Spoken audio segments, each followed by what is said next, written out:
What up, though, y'all? This is take two because I just realized about 5 minutes in that I was recording with the microphone on mute the whole time. But this has been another 2 episodes of Marvel's What If. One episode I did not think I was going to like it all, ended up liking it a lot. And the next one, I honestly had no idea what the next episode was going to be. But let's go with the first one. The zombie episode from last week. I'm not a zombie fan, like, at all, right? But this was actually way better than I thought it was going to be. They ended up going back to the quantum realm to save Ant-Man's wife in this universe. But when they get there, I guess the quantum realm just has a zombie plague, pretty much. It was like, so they called it some kind of weird virus, and it was like attacking the mind. So she was already infected, and when she come back to the regular, I don't even know if the quantum realm is specifically to do with time. Like, I don't know if that's the past or whatever. But when she came back to regular size, everybody got infected, and it was the funniest thing was Ant-Man was like on Captain America's neck, and he didn't even see him, so he got chewed up. Most of the heroes ended up being zombies.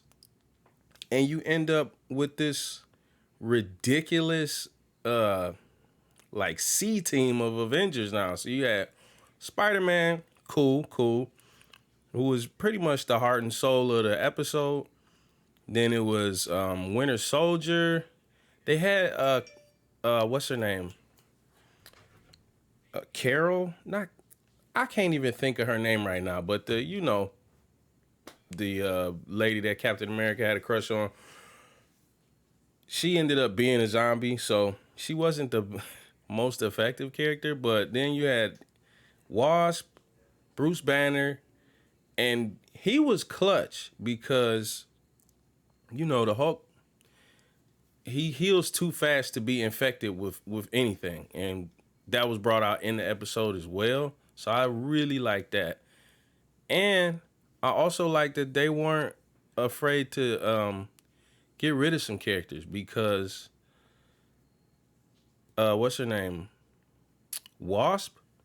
She was extremely useful the whole time, but towards the end, she ended up being a zombie. It was like, dang it, man! I really thought she was gonna help us out. She did help him, right? But she still ended up being. She got bit like in the midst of all this big crazy fighting. So it's like, man, nobody is exempt. Even Captain America, which we saw that before the series even aired. He was like the only one that they showed with the big gross zombie jaw or whatever. The only thing that I thought was weird is there's no real explanation as to how or why, if you turn to a zombie, you can still use all your superpowers and fight real good.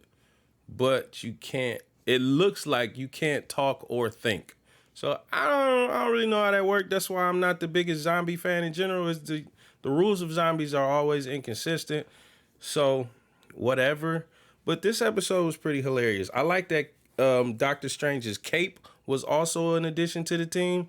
But I mean, no Doctor Strange though. I mean, he was there, but they like smushed him in the beginning of the episode. The big twist at the end was Scarlet Witch was also a zombie, but she was just like being held by the Vision. And then they thought he was just being a nice guy and didn't want to see his wife die or whatever, so he was just keeping her contained. But then turns out he was luring people to her and feeding her people.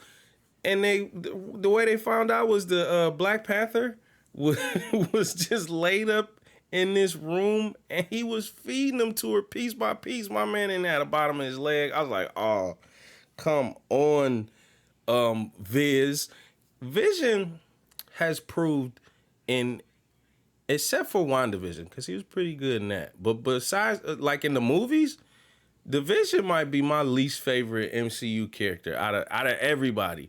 And now, even in What If, this dude is a bozo. Like, come on, man. And then he he took the gem out of his head himself. He just killed himself because apparently he understood that the Mind Stone, since the zombie plague thing was really just like some sort of mental virus, some kind of brain virus.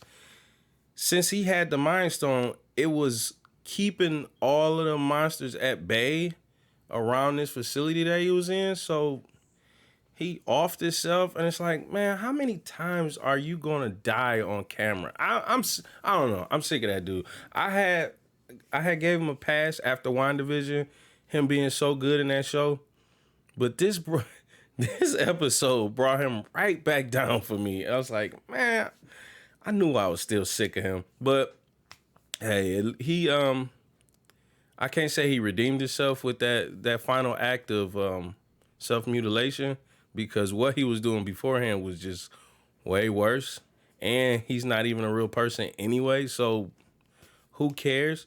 But man, he's an idiot. But it was cool seeing the Hulk had a big battle with Scarlet Witch, even though he was real like regular Hulk, and she was half decomposed zombie Scarlet Witch. So I don't know if that affects her power level, but it was still cool to see nonetheless. And it looked like they won, but in the end, this is the main thing I'm confused about. I know the Hulk at the beginning of the episode, it started where the Hulk left off from Infinity War. I can't remember if it's Infinity War or Endgame, but when he gets dropped from the Rainbow Bridge to the Doctor Strange's house under the steps and alerts everybody that Thanos is coming, that's where this starts off. So Thanos was on his way beforehand, right? But they get to the end of the episode, and it looks like everything is going great, but then they show Thanos he's there. He shows up, but he's also a zombie. So I don't know how, I don't understand how Thanos is a zombie. that don't make sense to me. If somebody can explain that to me, please explain how that makes sense, because I don't get it.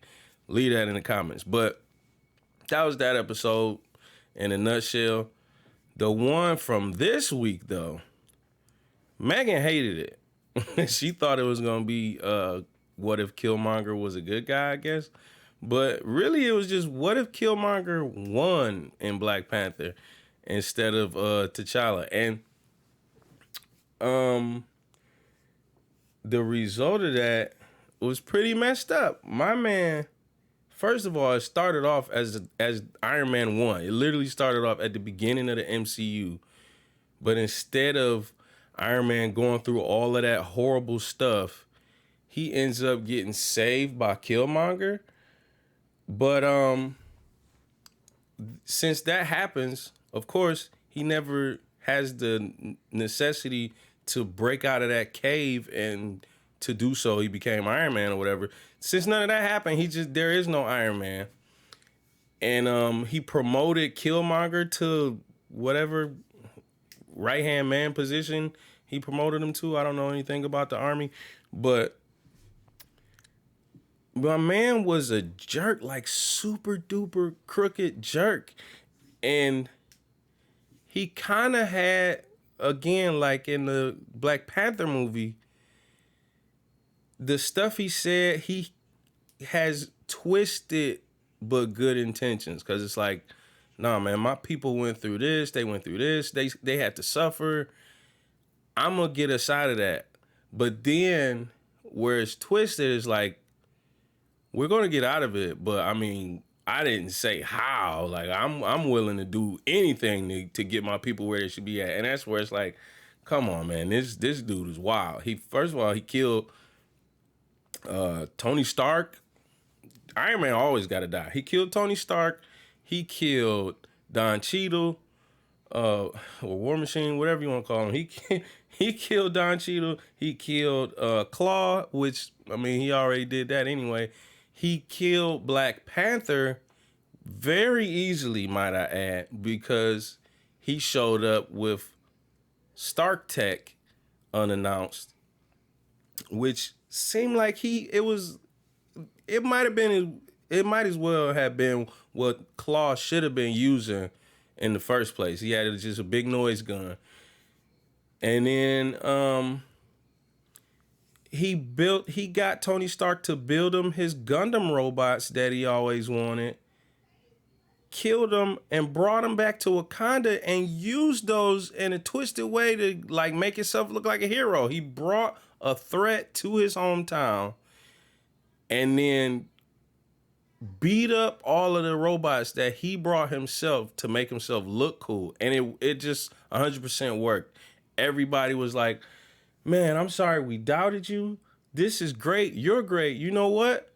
You want to be Black Panther? We've been trying to fill this position since, the last Black Panther, he died. He went out on a mission and somebody killed him. It's crazy, but you fit the bill.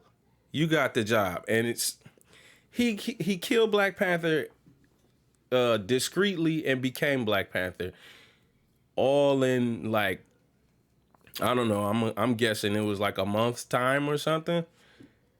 And the twist seems to be when he, when you drink the lean or whatever, it take you to the shadow realm with all of the ancestors.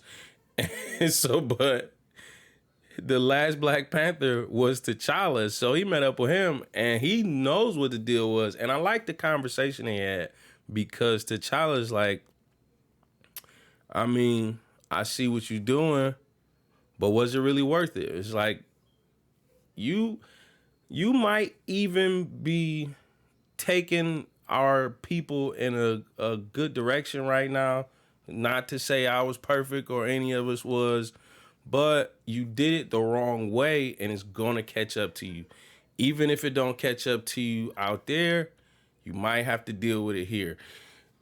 That was some tough talk from a dead man. I liked it, but he already lost, and it looked like he gonna have to deal with it on the outside first. This episode also made me wonder the most: where are these getting sequels? I know we're getting to season 2.